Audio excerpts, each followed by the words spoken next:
An area of great concern to myself, Christian Redder, and Bill McKee is the proposed development of the Medley Center on the old site of the Irondequoit Mall.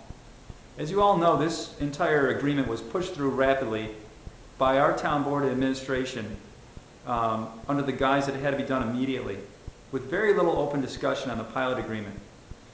They gave Mr. Congel, the developer, the out-of-town developer, a whopping tax abatement using Comida, which relieved him of paying most of his property and school tax to our town. This was a decision which will most likely haunt our town for decades to come.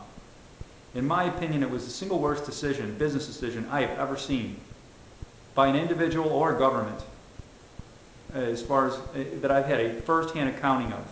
I talked to the lead engineer on this project. I talked to past developers, engineers who dealt with Mr. Congel in the past. I talked to the head of the planning board for the town, Andrew. And I also spoke at length with Ms. Heyman, Ms. Bellow-Evans, Ms. Aldersley, and Mr. Perticone at a meeting in South Lawn in front of Linda Quinlan of the Irondequoit Post, so she can verify this. Andrew, chairman of planning for the town of Irondequoit, explained to me that there would be high-end hotels, high-end restaurants, high-end retail, and that tourists were going to come to our facility between 104 and Ridge Road. Now, I knew at that point there was a problem when he mentioned the tourist aspect of it. I don't need an expert to tell me that tourists are not going to come to our high-end hotel between 104 and Ridge Road overlooking the U-Haul and our pothole marked 104 when they could go downtown and stay at the Hyatt or the Del Monte Lodge and enjoy themselves next to a museum and fine restaurants. I mean, I love Irondequoit. It's a beautiful town, but it's not the Hyatt. And it's not that setting either, a business setting. I was in corporate business. Now in corporate business, when you travel, they give you pretty much a gold card to go wherever you want. And if you have your choice, you're not going to choose a hotel on the most northern edge of Rochester next to 104 and Ridge Road. Andrew also told me, I said, why would they go there versus somewhere else? He said, you can see the lake from there. You can also see the lake from the Hyatt if you get up there high enough. You can see the lake, in fact, from any high-rise in Rochester. These answers were alarming. I then posed several questions in front of Linda Quinlan at the South Lawn Elementary School. This was supposed to be a moment for the residents to meet the town board and Ms. Heyman and to pose questions. It was kind of like get to know your administration. Unfortunately, nobody except myself and Ms. Quinlan showed up. And I posed this to the board and the administration.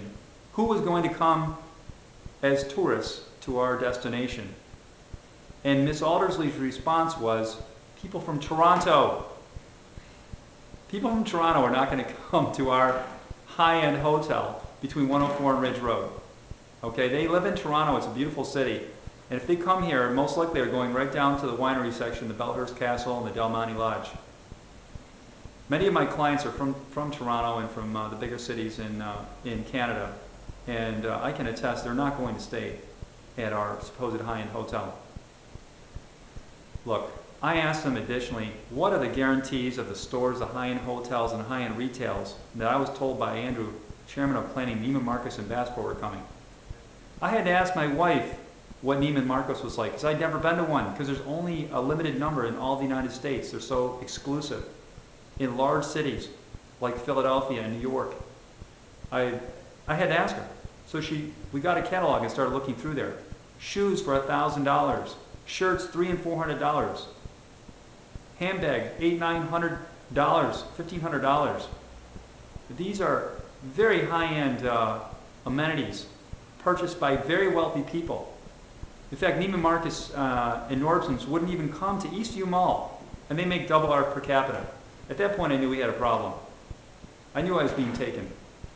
Now look, they could not answer one store or restaurant or hotel. Nobody. And they signed a deal worth hundreds of millions of dollars. This shows their lack of formal education, their lack of business savvy. It seems to me, myself, Christian Redder, and Bill McKee, they're wholly unqualified to hold that position and to negotiate deals for the town of Irondequoit. In fact, I would like to ask Mr. Morelli if he had anything to do with this, or if there was any interest that people in Albany had in this deal. because I have no idea why someone would negotiate to put a 740 unit tower smack in the middle of Irondequoit. It would be the tallest building in Monroe County, over 30 stories. We don't need it. We have 2 brand new hotels they just finished. So who's going to rent those high-end hotels? Who's going to fill those high-end condos? Now I asked Andrew, chairman of planning, if they were zoned apartments, and he said yes. And that worried me quite a bit. Then I asked, again, the administration in South Lawn, are there limits? Does there have to be a certain price limit of these apartments or condos? They said no. Let me explain what that means. Everybody knows that the retail will not work in that present location. That's if they get stores to come there. When it fails and goes bankrupt, the developers will already have made their money. They make their money by building that complex, not by running it. When that goes bankrupt and they flip that to another developer, that 740 unit tower can go all low income DSS housing. So instead of hotels, we're going to have apartments. Instead of people coming and going, we'll have people living here. People with children and families. These children will need to be educated. And guess who's going to foot the bill? All of East Irondequoit. Your taxes will go through the roof. You'll have to hire teachers, counselors. You'll have to update the facilities, sports. Everything will go up. You're looking at a 25% increase in student loan in 1 year alone. In 1 year. You only have around just under 4,000 students in the system. And it's very likely you'll have over 1,000 new students from this tower alone if this is built.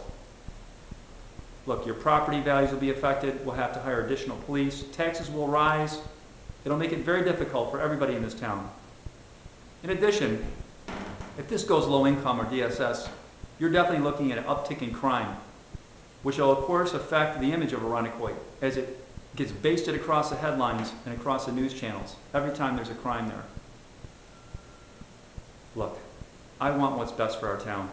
I want to protect our town for generations in the future. I asked the administration, what would happen in 6 years if this thing failed? And you know what they said to me? That's 6 years away. Why worry now? Well, I don't want to move out of here in 6 years. I love Irondequoit. I don't plan on packing it up and leaving in 6 years. My children will stay here, hopefully, and raise their families, and come back here like I did to start a family.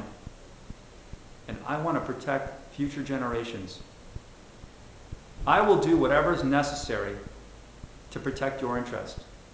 I will examine that agreement upon taking office, and I will either change the agreement or I will look at every single word and put my legal team to work to find a way out of this agreement for the tower.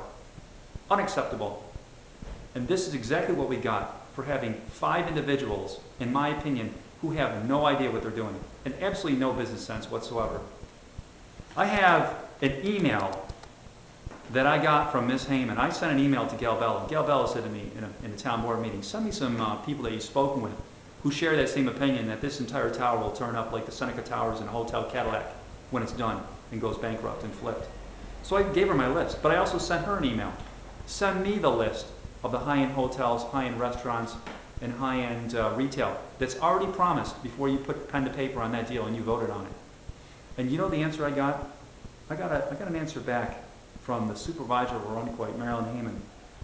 It says, I said to him, as we all remember, none of you could name a single store, is what I said to her in the email, restaurant or hotel at the meeting in front of Linda Quinlan.